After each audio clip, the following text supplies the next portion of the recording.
Warning: our YouTube channel and its videos may contain scenes, language, and content that may not be appropriate for all audiences. These videos include surveillance footage, undercover pursuit of suspects, actual police and rescue operations, and fearless confrontations.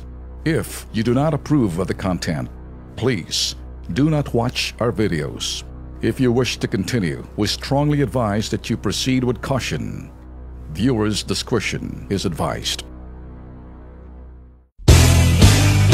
I'm not really surprised dito sa ratings ni President Digong.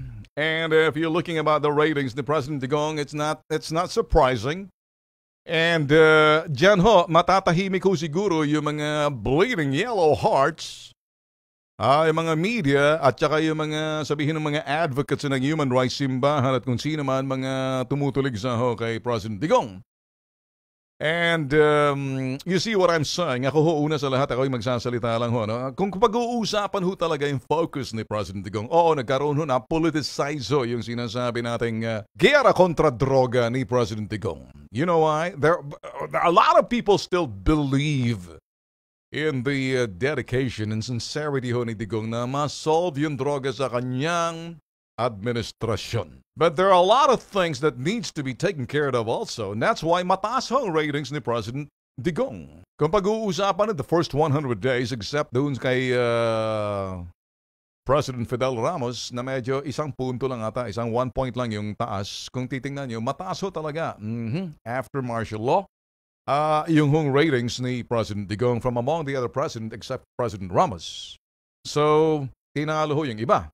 Anong ibig sabihin niyo ho? Yan, tiwala ho ng mga tao kasi talaga yung slogan, yung talagang battle cry ho ni President Digong is about drugs.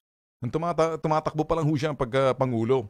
Ngayon, nandyan na ho siya, nakafocus pa rin ho siya. So, the ratings showed it. Kaya hindi ho nakakapagtaka. Kahit na ho, nalagay ho sa sentro ng kontrobersiya si President Digong sa kanyang pananalita. At ako ho talaga naman naniniwala ho na talagang siguro panahon na and there has to be some kind of restructuring. Kung ako lang ho, ako ho unfiltered. We need restructuring. As far as yung sinasabing momentum, I believe that we need to have the momentum.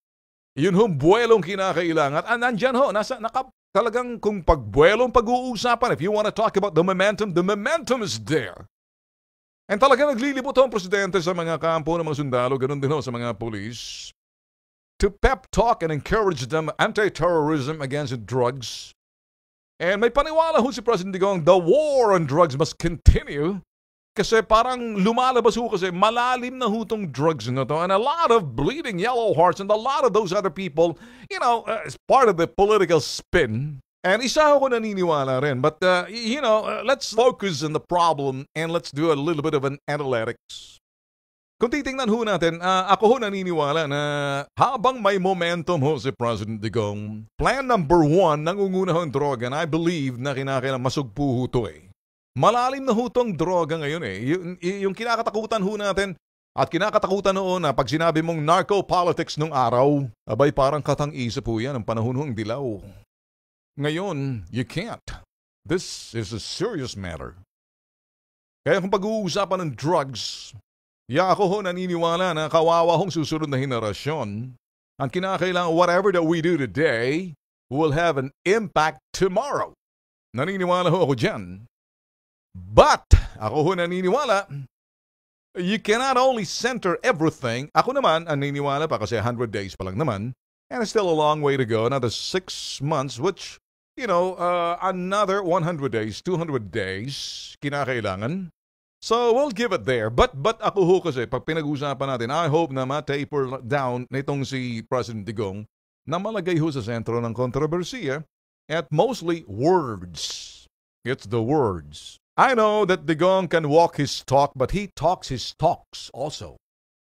And the only thing is, mas maganda yan, I keep on saying, nung siya ho'y tumatakbo pa lang pag-presidente, I say, this guy can walk his talk and walk the walk. Now he's showing the walk, and he's also can talk and talk. Di ho, yung iba kasi naiinip na, and of course, there's a reason for the bleeding yellow hearts, pati ho yung iba na talagang, naghahanap po talaga namumuna. Alam niyo ho kasi, mga spin doctors, Doon ho sa sinasabing na talagang, ito naman ay talagang inupahan ng mga sinasabi ho natin mga yellow na talagang gumawa ho spin. Mapapansin naman ho natin yan, may isang dyaryo nga dyan, nagbago ng kanilang format, halatang halata talagang pag pinag-uusapan. Ano ba yung bagong broadsheet dyan na talagang nagbago ng format ngayong araw na to? Alam niyo naman ho siguro, nirepackage nila siguro baka parang nahihiya ho silang sabihin tabloidization. Alam niyo naman ho, you know what I'm talking about? Inquirer, Philippine Daily Inquirer. But alam naman ho natin talaga sa Philippine Daily Inquirer, talagang pinakikita ho na talagang nung kay Pinoy, they go easy on Pinoy because it's yellow. You know the yellow? So there's such thing as yellow journalism. Kay President Digong, anything that they could just simply write, they will put a little bit of, sabihin ho natin, flavor. And I can smell the aroma. And I can taste the yellow. You got a mellow yellow. May kanta ho yan, search in the internet.